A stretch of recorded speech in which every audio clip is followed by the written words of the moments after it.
Vader, ons aanbid U, ons eer en ons loof U naam vir U woord, liewe Here. U woord is 'n lig op ons pad, 'n lamp op ons voete, liewe Here. En sonder die woord kan ons niks doen. Hier's vanaand, liewe Here, U inspirasie, liewe Here, wat U vanaand gebruik, soos nooit van tevore. Dit kan toe onder die kosbare bloed, Here Jesus, dat U sal spreek, net wat U vanaf verwag om te spreek, die boodskap, Here, wat U praat, vergeet om woord te dra vanaand, liewe Here, dat sy die vanaand sal terughou, liewe Here, sal wat tong en aan lippe in die mooie naam van die Here, seën die woord vanaand in Jesus' naam. Amen. Ons kan ons spreek aan die groot vandaag van Bishop, Pastor Marie, Juffrou Marie, Pastor Petersen, Juffrou Petersen en allemaal wat ek stem kan hoor, is gegroet in die mooie naam van ons Heer Jesus Christus. Nou, dis 'n eer en 'n voorreg om vandaag te kan staan. Ek dink, met die eerste weekend het ek gepraat van die comfort zone. En ek was super gemakkelijk. Maar die Heer het gesê, is tyd dat jy uit die gemaksone uitkom, want jy kan nie groei, zolang jy bly in jou gemaksone. En jou gemaksone is wat jy doorgaan. Amen. En ek is dankbaar dat die Heer van Bishop kom uit te kom rat en hy plek van gemaakt het. Nou vanavond, as ons in die boeken van Jeremia 13, 14 en 15. En die titel vanavond is wanneer God sy hart breek, 'n roep om terug te keer. Nou, het iemand al so lief gehad, dat jy moet net kyk hoe die persoon weg van jou afdryf. Maar as eintlik niks wat jy kan doen, want die persoon kies om weg te dryf van jou afdryf. Alhoewel jy lief is vir die persoon, moet jy maar net kyk hoe die persoon wegdwaal van jou af. En ek dink dat so God gevoel het teenoor sy volk in Jeremia, want sy kinders het weggehou van hom, of hulle het weggeskryf van hom, of hulle het wegbeweeg van hom af. En die boek van Jeremia gaan nie net oor oordeel nie, maar dit gaan ook oor 'n verhouding. Dit gaan oor 'n vader wie sy hart seer is oor sy kinders. Nou, in Jeremia 13, gee God 'n opdrag aan Jeremia en sê vir hom, gaan koop vir jou 'n linnen gordel en sit dit om jou heupe, maar moet dit nie vasmaak nie, moet dit nie vas nie. En later sê God vir hom om dit in 'n skeer weg te gaan steek. En toe Jeremia dit weer uithaal, was dit vuil, dit was nutteloos. En dis baie man hoe ons is. God het vir ons gemaak, het sy volk gemaak om aan hom te kleef. Soos wat hy innig word om Jeremia gekleef het. Maar ons is soms die God wat in 'n skeer weggesteek word, dat wanneer ons uitgehaal word, is ons nutteloos vir die Here, want ons het so weggedryf van hom af. Ons is nutteloos en ons word toegeroep. Die Here sê, soos die gordel aan die heupe van 'n man kleef, so het ek die hele huis van Israel gemaak om aan my te kleef, maar hulle wou nie luister nie. En as gevolg van trots en as gevolg van hardkoppigheid, dis gewoonlik wat ons weg laat dryf van die Here af.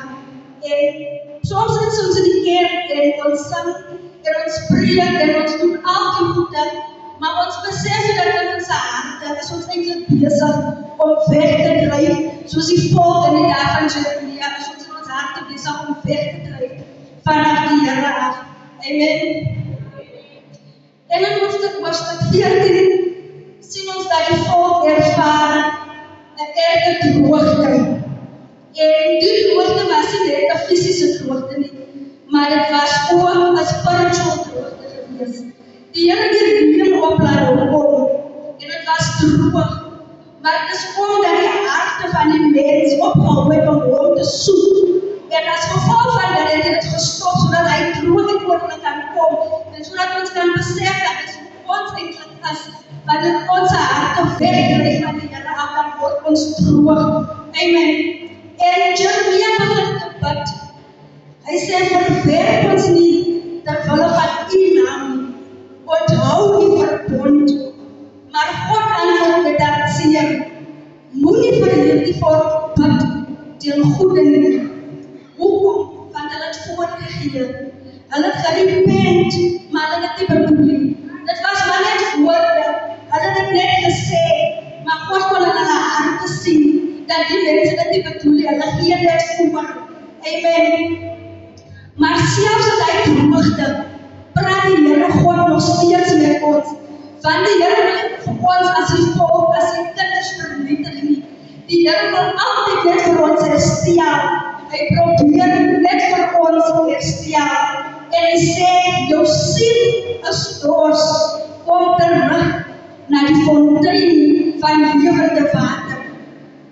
En in Hoofstuk 15 sien ons hoe die situasie baie erger word. Soveel so dat God sê, selfs as dan Moses of Samuel voor my, sal ek nie oor hierdie volk ontferm nie. Maar Jeremia is moeg en is gebroken en hy roep uit. Waarom is my pyn sonder einde en my wond ongeneeslik? Maar die Here antwoord hom weer en hy antwoord hom nie in woede nie, maar met 'n gebroke hart antwoord die Here weer vir hom en met 'n belofte. As jy terugkeer, sal ek jou herstel. Ek is met jou om jou te red. Selfs wanneer God ons stigtig, doen hy dit net om ons te reinig en hy doen dit om ons as sy kinders te herstel. Soms laat die Here toe dat ons deur ongemaklike seisoene gaan, dat ons deur goed gaan wat ons moet seer maak, want hy moet ons refine in die proses. Soms laat die Here toe dat ons deur die vuur moet gaan, want die son het ons so dof kom maak, dat hy weer die glans weer terug moet bring oor ons. Hy laat ons geskik word, want as baie dinge wat ons verhinder, om op die Here woord te vertrou, en die laat hy sien toe, sodat al die goed van ons afgeskik kan word. Amen.